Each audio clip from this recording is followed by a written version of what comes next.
All right. Hi, everyone. I'm A.Savage. I'm an employee at Red Hat on our emerging technology security team, and I am here to talk to you about post-quantum cryptography. All right. Yeah, there we go. Cool. So I have a lot of slides and not enough time. So can I get a quick show of hands? Raise your hand if you know nothing about post-quantum cryptography. Okay. That's good news because I'm going to have to go pretty quickly through the basics so that we can get to the confidential computing specific stuff. Cool. So let's get right to it. I don't have to convince anybody in this room that cryptography is important. It's in everything that we do in the internet at large, and especially in confidential computing. And the crux of the problem is that classical asymmetric cryptography can be broken by a large quantum computer, which means that all current classical cryptography has to be replaced with a post-quantum equivalent before Q-Day happens, Q-Day being the day that a large quantum computer exists. And we don't necessarily know when that will be, although we have some estimates. And let's talk a little bit more about that. So quantum computers, because they are non-deterministic by nature, they can leverage non-deterministic algorithms. Specifically, Shor's algorithm is the one you'll hear a lot about because it can factor prime numbers in polynomial time, and prime factorization being the algorithm that, or the hardness problem that underlies things like RSA, elliptic curve cryptography. So this is a pretty big deal. And that opens up several quantum attacks. The one that gets the most press, I should say, is harvest now, decrypt later, because as an active attack. Obviously, digital forgery is still very important and needs to happen on a similar timeline just because it may not be an active attack, but the migration of digital signatures takes longer. So that means that it has to happen now, basically. All right, and I won't go too much into the different types of quantum computers. The two that I want to point out are superconducting, which is the most common quantum computer in production now. They're on the smaller side, around 100, 200 qubits-ish usually. But the most up-and-coming one is the neutral atom quantum computer. They are the ones that are scaling up more rapidly, but they do have some drawbacks still.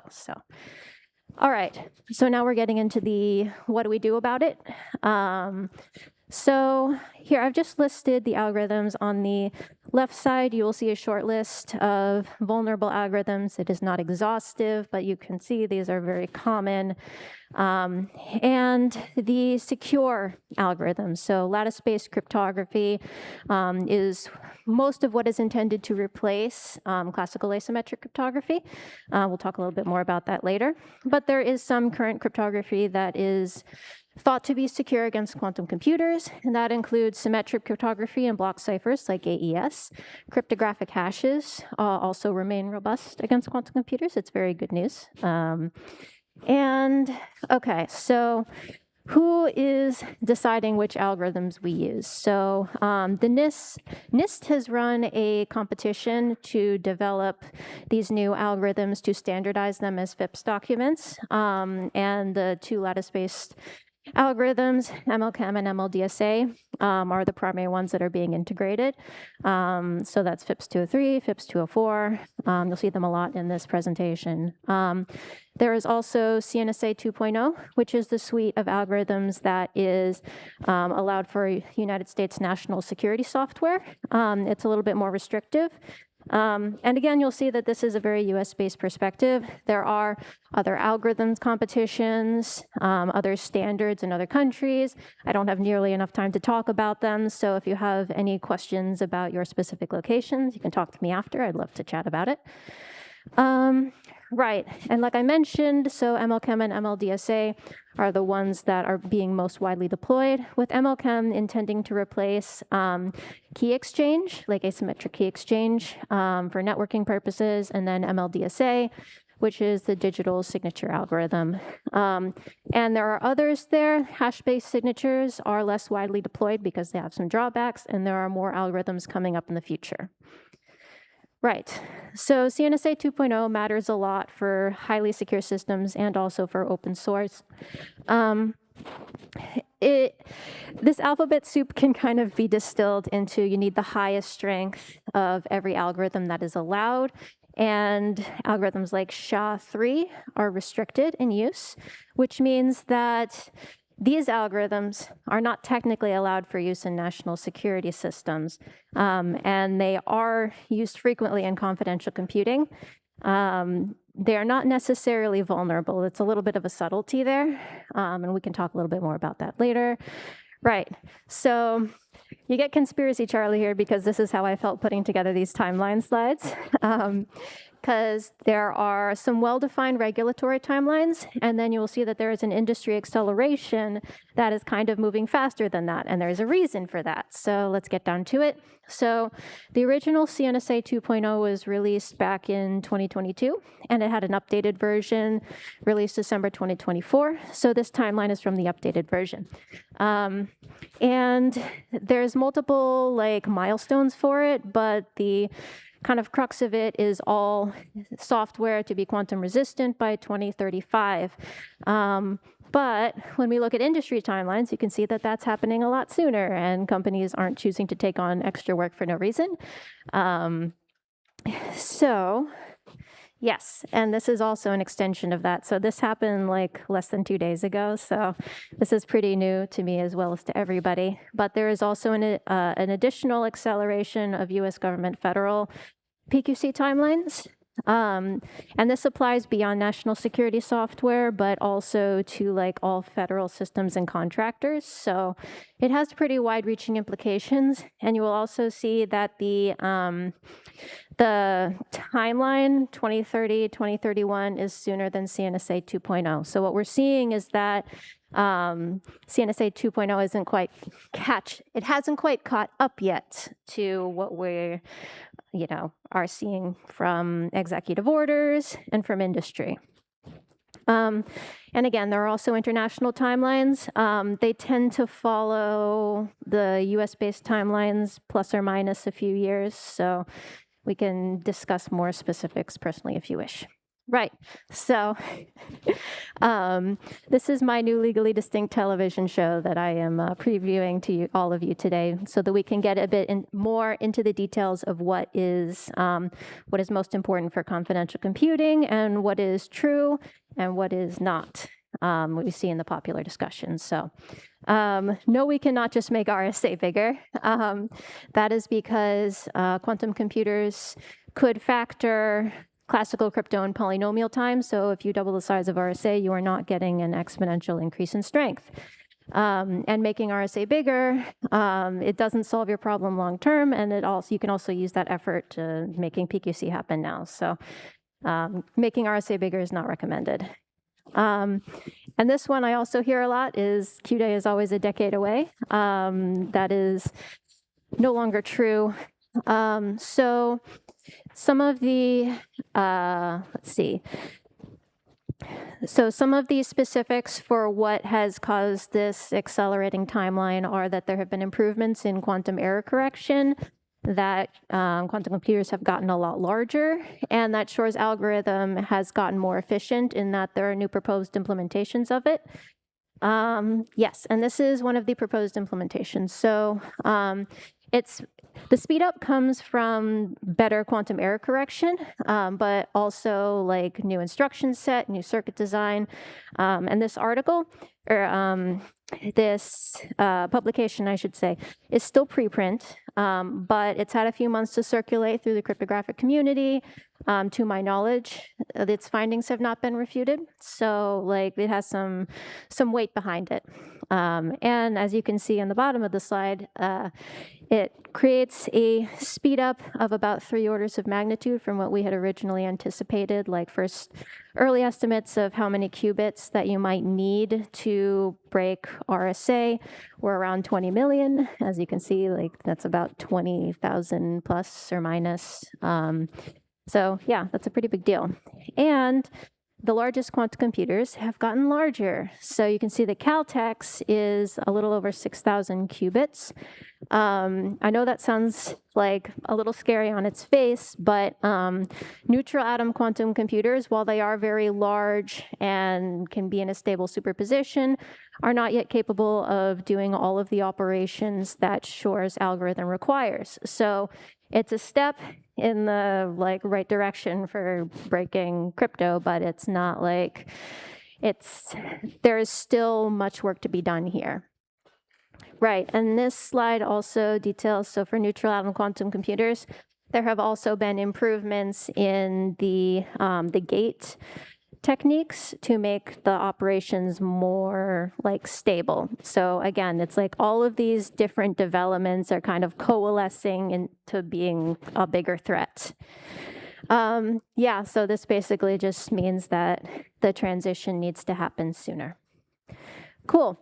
And then, so I hear a lot that, lattice crypto being too new to really have confidence in, but the core, algorithmic design is actually quite old. So it was developed about 30 years ago. It is simply the FIP standardization is what's new. The implementations are new, and there's a little bit of subtlety there. But there's been 30 years of time to make hardness challenges against lattice crypto, and it's holding for now. But how much do we trust it? So part of the reason, again, because the implementations are new, we're seeing mostly hybrid classical crypto and post-quantum crypto, especially for TLS 1.3. So it's made to be a conservative choice, but it also does make standardization more complicated. It can make signing and verification more complicated. Practically, it actually is harder. So it's causing, there are some delays. And in the end, if we take Q day as 2030, this is a lot of effort for algorithms that will be essentially deprecated in 3 or 4 years. So that's why, especially NIST and also myself put an emphasis on crypto agility as opposed to necessarily hybrid cryptography, so that if an algorithm is found to be vulnerable, you can swap it out quickly. Obviously, that is much easier said than done, but it's the general idea of how to make sustainable systems in a changing cryptographic landscape. Cool. And another thing I just want to mention is that sometimes you will hear that AES and SHA have their security halved by quantum computers. That's not necessarily true. And there's a blog that I linked there that has a really good breakdown of why, but the algorithm, Grover's algorithm that people are referring to when they say that is not easy to parallelize. So it's a little bit it's less of a threat, is what I'm saying. CNSA 2.0, however, still says we need the highest strengths for AES and for SHA, which obviously introduces complications from a performance perspective and from this verification for hashes. Okay, so hardware. Obviously, there are plenty of people who work for hardware manufacturing companies in this room. So what I'm discussing are publicly available timelines. If you happen to have anything to add when I'm discussing these, please raise your hand and you can, contribute to the discussion if there's something newer than what is published that you're allowed to talk about. So obviously, hardware matters a lot for confidential computing, and this includes trusted execution environment hardware like SEV-SMP and TDX, but it also includes hardware security modules, TPMs, anything that requires a hardware root of trust, and it especially matters for resource-constrained environments because PQC has a higher computational footprint, and that matters. So this is just some developments that have already happened, like TPM space. They've already updated the specification to have MLChem and MLDSA, which is awesome. The reference code and any downstream software libraries are going to take more time, so it will be a little bit before you can use a PQC TPM in your day-to-day life. Also, there have been HSMs that now support PQC, which is awesome. Right. So for Intel, AMD, and NVIDIA, I was not able to find any public timelines for PQC transition in hardware beyond what I've put on the slide. At the keynote yesterday, there was a mention of Intel's offerings being like all fully PQC by 2029, which is awesome to hear. But this was kind of all I was able to find. And that's a little bit concerning only because, like, yes, I'm sure these discussions are happening, but, you know, it would be nice to have that in public so we can make plans, because software is going to have to move very fast once hardware catches up. And it also means that hardware will have to be replaced. Anything that has a burned-in key or certificate that is classical cryptography after Q-Day happens is no longer valid. Like, you have lost your root of trust, so you have to replace your hardware. There's kind of no way around that. There is some leeway depending on what you're doing with firmware, with software updates, but like, at a certain point, there's just nothing you can do. You have to replace it, and that will cause like probably hardware shortages. There could be delays in distribution just because, like, if you have to replace everything, that's kind of a big deal. And if we're unlucky, the timing could take longer, like after Q-Day, but we'll see. Again, this is why the publicly available timelines are important, so that software engineers can plan what they're doing for the next few years. Right. And when I was reading through the specifications for like SCVSMP and TDX, I did notice some discrepancies with CNSA 2.0. These are not vulnerabilities, just to be very clear.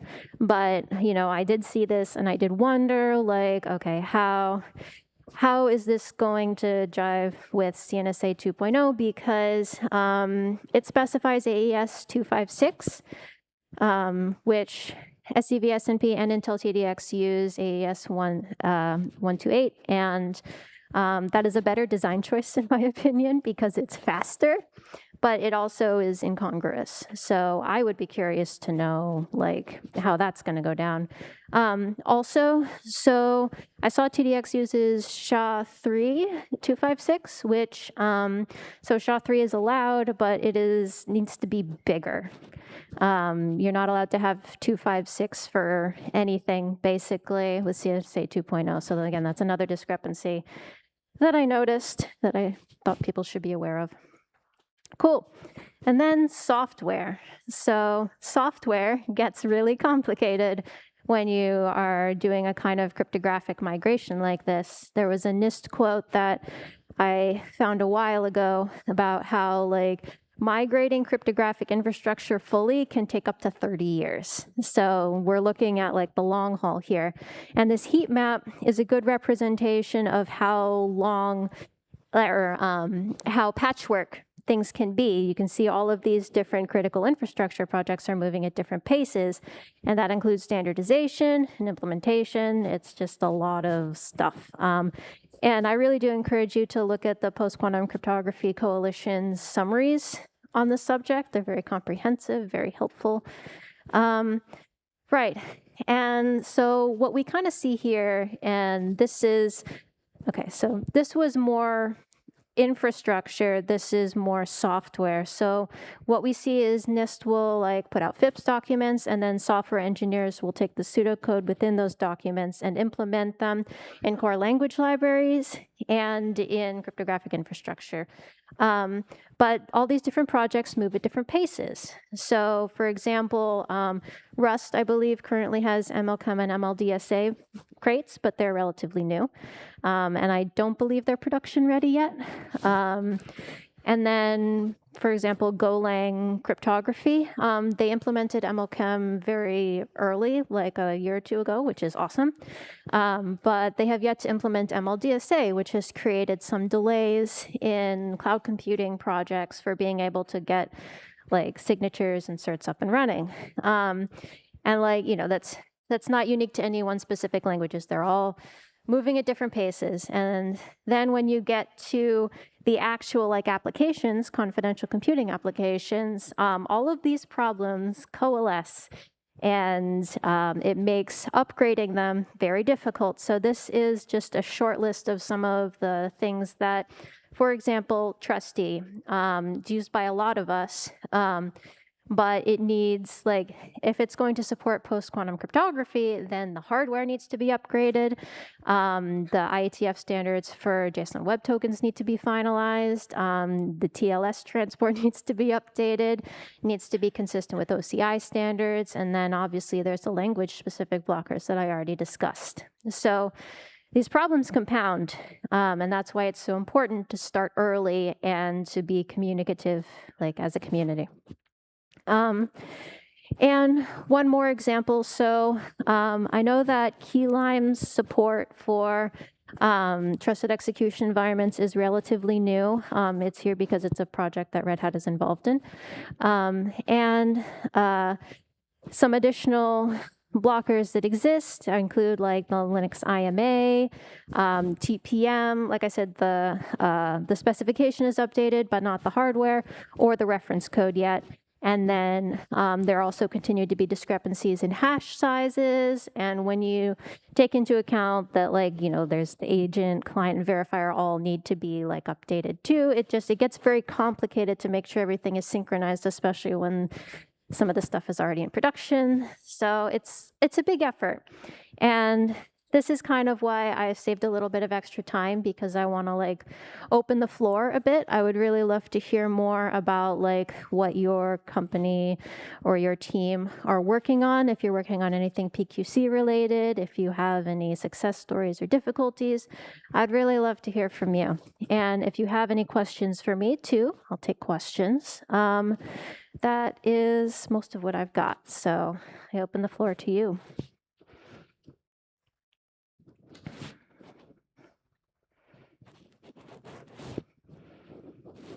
Okay. Yes.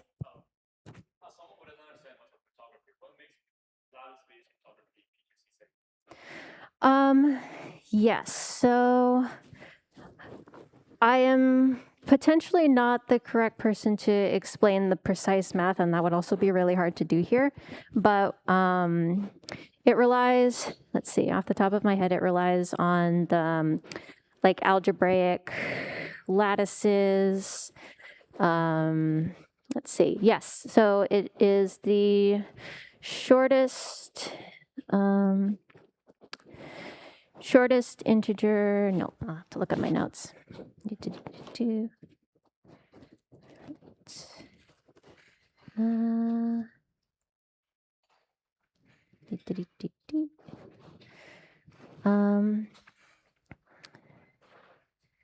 Yeah. Sorry, I'll have to look that up for you. Any other questions? Yes.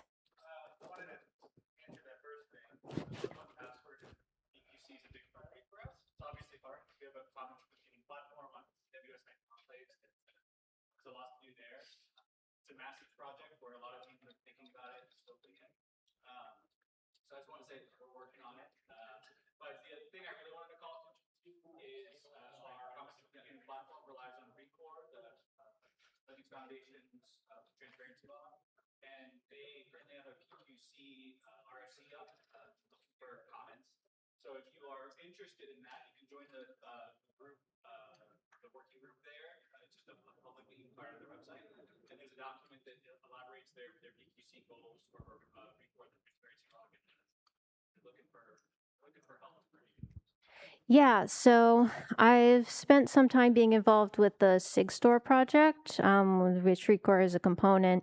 I wasn't aware of an RFC. There is a discussion going on, like they're working on PQC plans, but I don't know about the RFC specifically. So I would definitely like to look that up so that we can, because that's very important. Yeah, Red Hat also does work with like SigStore and Recore. So yeah. Yeah. Yes.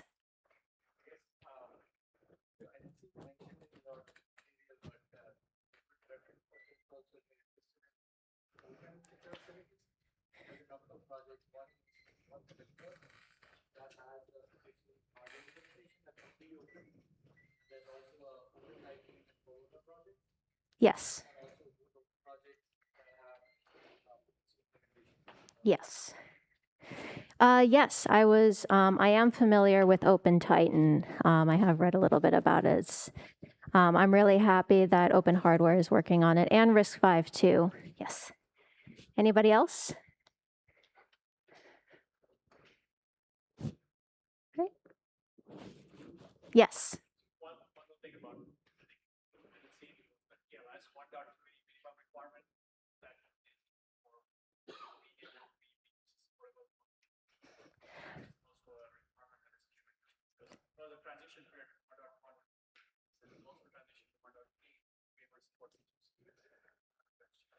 Yeah, absolutely. Anyone else? Yes.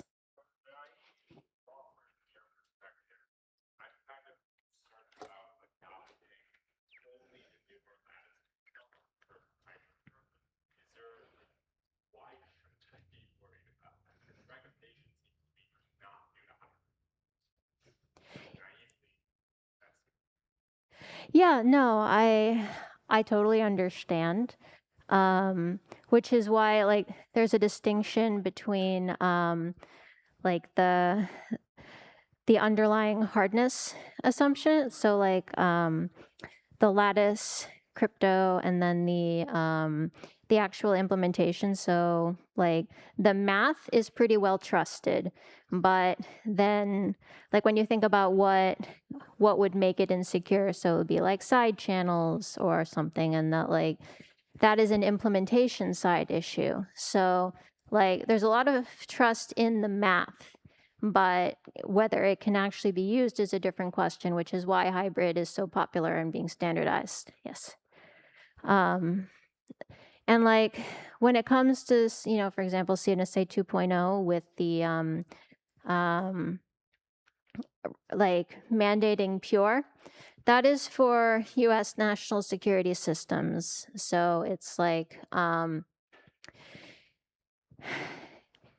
it is, the US government's most sensitive software, and that like because they're recommending that for most sensitive systems, that kind of gives me a little bit of confidence tangentially.